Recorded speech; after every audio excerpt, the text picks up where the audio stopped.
नमस्कार प्रेक्षकांनो, मालिकेच्या पुढील काही भागांमध्ये आपल्याला खूपच जबरदस्त असा ट्विस्ट पाहायला मिळणार आहे. स्वानंदीने हुशारीने अंशुमन आणि मल्लिकाने केलेला कांड समर समोर आणलेला आहे आणि त्यावेळी आता समरने मात्र मी कोणाचीही ऐगाई करणार नाही, कारण हे सगळं आजीच्या बाबतीत झालेलं आहे. तेव्हा मात्र समर पेटून उठलेला आहे आणि समरने अक्षरशः मल्लिका आणि अंशुमन यांची गचंडी पकडत त्यांना घराच्या बाहेर काढलेलं आहे. हे सगळं कशा पद्धतीने होणार आहे ते आपण या व्हिडिओमध्ये पाहणार आहोत. समरला खरं तर खूप राग आलेला आहे. आजीच्या बाबतीत हे सगळं करताना जराही लाज वाटलेली नाही का, या गोष्टींचा विचार आलेला आहे आणि त्याच वेळी या सगळ्या गोष्टी आता समोर आलेल्या आहेत. समरला खरं तर धक्का बसलेला असतो की हे सगळं काय चाललंय, कारण आजीच्या बाबतीत एवढं चुकीचं कसं काय वागू शकलेले आहेत. कारण काकू आणि अंशुमन पैशांसाठी, आणि त्यावेळेस मात्र समर म्हणतो की तुमची लायकी नाहीये या घरात राहण्याची, त्यामुळे निघायचं, या घरातून बाहेर निघायचं असं म्हणत समरने त्यांना धक्के मारत घराच्या बाहेर नेलेलं असतं आणि या सगळ्या गोष्टी आता सगळ्यांच्या समोर येऊ लागलेल्या असतात. तर आता स्वानंदी आणि त्याचबरोबर आनंद आणि इकडे समर हे सगळेजण गेलेले असतात आणि त्यांनी खूप हुशारीने आजीला या सगळ्यातून सोडवलेलं असतं. खरं तर आजीवरती जी वेळ आलेली असते, ज्या गोष्टी घडलेल्या असतात, या सगळ्याला जबाबदार ही मल्लिका असते. तिला जराही लाज वाटलेली नसते की एवढ्या वयस्कर आजी आहेत आणि त्यांच्या बाबतीत आपण असं काहीतरी करतोय, याची तिला लाजच वाटलेली नसते आणि तिनं आजीच्या बाबतीत हे सगळं कांड केलेलं असतं. आणि इकडे स्वानंदी आणि समरने 25 लाख रुपये दिलेले असतात आणि आजीला आणलेलं असतं. पण ज्या रिक्षामध्ये आजीला ठेवलेलं आहे त्या रिक्षामध्ये स्वानंदीला एक अंगठी सापडते. स्वानंदीने ती अंगठी हुशारीने स्वतःच्या पर्समध्ये टाकून घेतलेली असते आणि ती अंगठी सुद्धा सोबत घेऊन ती आलेली असते. आता डॉक्टरांना बोलवलेलं असतं. डॉक्टरांना समर विचारू लागतो की बरी आहे ना आजी, काय झालंय, बरी होईल ना आजी, तिला काही प्रॉब्लेम तर येणार नाहीये ना, हे सगळं समर विचारत असतो. तेव्हा डॉक्टर म्हणत असतात की हे बघा, त्यांना गुंगीच्या औषधाचा परिणाम हा जास्त झालेला आहे, त्यांना जास्त प्रमाणात गुंगीचं औषध दिलेलं आहे, त्या लवकर बऱ्या होतील, अजिबात काळजी करायची गरज नाही असं सांगितलं जात असतं. तेव्हा समर म्हणत असतो नक्की ना, बरी होईल ना आजी. तेव्हा डॉक्टर सांगू लागतात की काळजी करू नका, थोड्याच वेळात त्या शुद्धीवरती येतील, त्यांचा जो गुंगीचा औषधाचा जो असर आहे तो कमी झाला की त्यांना बरं वाटेल. म्हणजे रिक्षात आजीने जेव्हा समरला पिंट्या पिंट्या असं म्हणत मोबाईलवर हुंकारा दिलेला होता, त्यानंतर मल्लिकाने पुन्हा आजीला तिथे गुंगीचं औषध तिच्या तोंडाला बोळा लावलेला होता. आता मात्र समर हा आजीच्या जवळ बसलाय, स्वानंदी सुद्धा तिथे आहे. समर पॅनिक होऊ लागलेला असतो. तेव्हा स्वानंदी म्हणते की राजवाडे शांत व्हा, काळजी करू नका, सगळं व्यवस्थित होणार आहे, अजिबात विचार करायची गरज नाही असं इकडे समरने सांगितलेलं असतं. तेव्हा मात्र इकडे स्वानंदी म्हणत असते की हो, जे खरं आहे ना ते अगदी बरोबर आहे असं स्वानंदी सांगत असते. आणि मग समरला आधार देऊ लागते की हे बघा राजवाडे, कसं आहे माहिती आहे का, हे सगळं कोणी केले, काय केले ते आपण शोधून तर काढूयाच, पण त्याआधी महत्त्वाच्या काही गोष्टी आहेत.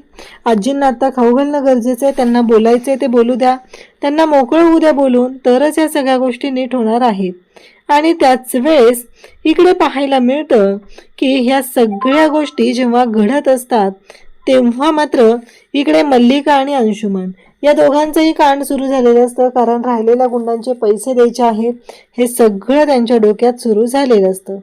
आणि त्याच वेळेस इकडे पाहायला मिळतं ते म्हणजे आता मल्लिका आणि अंशुमन पैसे देतात आणि त्या गुंडाला ताकीद देतात की पुन्हा इकडेच यायचं सुद्धा नाही.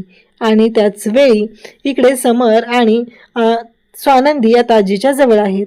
आजीला बरं वाटू लागलेलं आहे आणि मग आजी जेव्हा आता आजी इथे शुद्धीवर येते तेव्हा समर तिथं असतो, स्वानंदी असते, ते दोघंही आजीशी बोलत असतात आणि आजीला म्हणत असतात की बोल तू. तेव्हा आजीला विचारलं जातं की नक्की काय झालंय. स्वानंदी म्हणते तुम्हाला आठवतं का आजी, पाहिलेलं का तुम्ही कोणाला तिथं. तेव्हा आजी म्हणते की नाही ग, हे सगळं एवढं नकळत घडत गेलं ना, मी ना कोणाचीच ही बाजू घेऊ शकत नाही किंवा या सगळ्या गोष्टी घडलेल्या आहेत. आता मात्र आजी म्हणत असते की मला कळतच नाहीये की कोण होतं, कारण त्यांनी तोंडावरती मास्क लावलेले होते, बायकांनी सुद्धा तोंडावरती पदर लावलेला होता, त्यामुळे मी त्यांना ओळखू शकलेले नाही. हे सगळं चाललेलं असतं आणि त्याचबरोबर हे सगळं जेव्हा घडत असतं तेव्हा मात्र समर खूपच टेन्शनमध्ये आलेला असतो आणि तो इकडे आजीला बोलत असतो.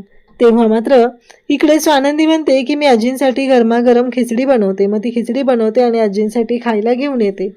आणि त्याच वेळी हे सगळं जेव्हा चालू आहे तेव्हा स्वानंदीच्या लक्षात येतं. स्वानंदी आता आजीला खाऊ पिऊ घालते आणि रूममध्ये जाते. कारण समर तर आता आजीच्या बाबतीत किती पॉझिटिव्ह आहे हे आपल्याला माहिती आहे. पण आता खंबीरपणे उभं राहून या गोष्टीचा सोक्षमोक्ष लावणं सुद्धा गरजेचं आहे. आणि त्याचबरोबर हे सगळं जेव्हा चालू झालेलं असतं तेव्हा स्वानंदी ती अंगठी बघते आणि तिच्या लक्षात येतं, म्हणजे जेव्हा मल्लिका रूममध्ये आलेली होती आणि मल्लिका लॉकर उघडत होती तेव्हा स्वानंदीने तिच्या हातात ती अंगठी बघितलेली. म्हणजे स्वानंदी म्हणते की ती मल्लिका काकूंची आहे. आता मला या सगळ्याचा शोध घेतलाच पाहिजे. मग स्वानंदीने आता आनंदला फोन केलेला असतो आणि म्हणते की आनंद दादा मला तुमच्याशी महत्त्वाचं बोलायचं आहे. मग आनंद म्हणतो की काय झालं.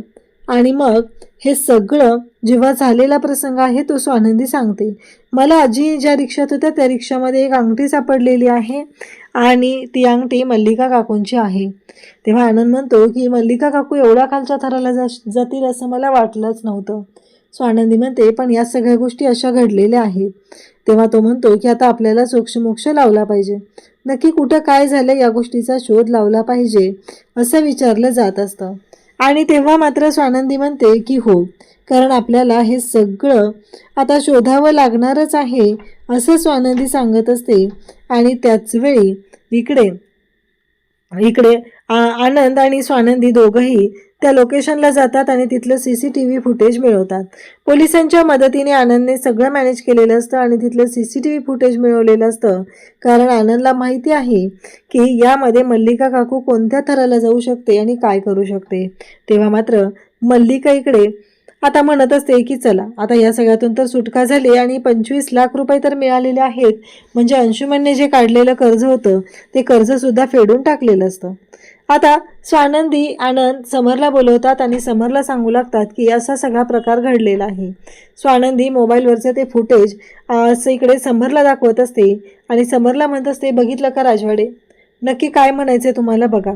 कारण तुम्ही स्वतःच विचार करा. आम्ही काही सांगण्यापेक्षा तुम्ही जेव्हा स्वतः विचार कराल तेव्हा तुम्हाला गोष्टी क्लिअर होतील हे सांगितलं जातं. तेव्हा मात्र आता समर म्हणत असतो म्हणजे काय म्हणायचं आहे. तेव्हा स्वानंदी सांगते की बघा तर तिथल्या प्रत्येक लोकेशनला म्हणजे त्या टायमिंगला तिथे मल्लिका काकू आणि अंशुमन होता.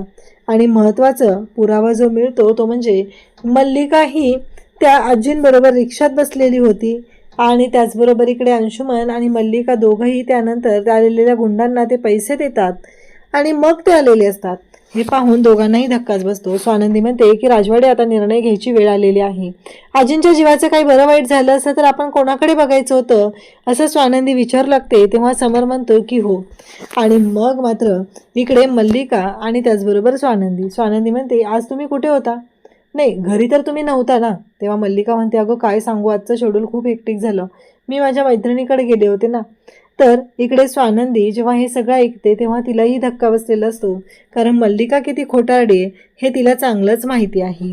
त्यानंतर स्वानंदी इकडे म्हणते की ठीक आहे, कारण एक गोष्ट लक्षात ठेवा आजी सुखरूप आहेत, आजींना आम्ही सुखरूप आणलंय, त्यांच्या केसालाही कोणी धक्का लावू शकणार नाही एवढी ताकद आहे असं स्वानंदी सांगत असते. त्यानंतर मल्लिका म्हणते की काय बोलतेस तू हे सगळं स्वानंदी. तेव्हा स्वानंदी म्हणते की हे बघा काकू जे खरं आहे तेच मी बोललेले आहे. दुसऱ्या दिवशी सकाळी स्वानंदी उठते, विचारच चालू असतो आता काकूंना एक्सपोज तर केलेलं आहे पण आणखी काहीतरी प्रॉब्लेम आहेत असं तिच्या लक्षात येत असतं. ती बाप्पाच्या समोर हात जोडते आणि म्हणू लागते की बाप्पा खरंच मला गरज आहे, तुझ्या आशीर्वादाची मला गरज आहे असं ती बाप्पाला सांगत असते. आणि त्याचवेळी मल्लिका तिथे येते आणि स्वानंदी ती अंगठी मल्लिकाला दाखवते आणि म्हणते काकू मला ना ही अंगठी आजींना ज्या रिक्षात ठेवलेलं होतं त्या रिक्षात सापडलेली आहे, तुमचा काही संबंध आहे का याच्याशी. तेव्हा मात्र मल्लिका म्हणते की नाही. आनंद आणि त्याचबरोबर समर दोघंही तिथे असतात. मग स्वानंदी जी अंगठी तिने पाहिलेली होती त्या मल्लिकाच्या हातामध्ये त्या रिलेटेड ती फुटेज पाहते आणि म्हणते बघा इथे काकूंच्या हातामध्ये अंगठी आहे, म्हणजेच जेव्हा काकू घरात नव्हत्या तेव्हा त्यांच्या बोटामध्ये अंगठी होती आणि आता त्या परत आलेत तर त्यांच्या बोटामध्ये ती अंगठी नाही. आणि CCTV फुटेज स्वानंदी दाखवायला सुरुवात करते तेव्हा मात्र समरला खूप राग येतो. समरने दोघांचीही कॉलर पकडलेली असते, गचंडी पकडलेली असते आणि इकडे समरने मल्लिका आणि अंशुमनला धक्के मारत घराच्या बाहेर हाकललेलं असतं. तर इकडे स्वानंदी आणि समरने वाट तर मल्लिका आणि अंशुमनची लावलेली आहे आणि त्यांना जन्माची अद्दल घडवली आहे. अशाच अपडेटसाठी चॅनलशी कनेक्ट राहा. थँक्यू.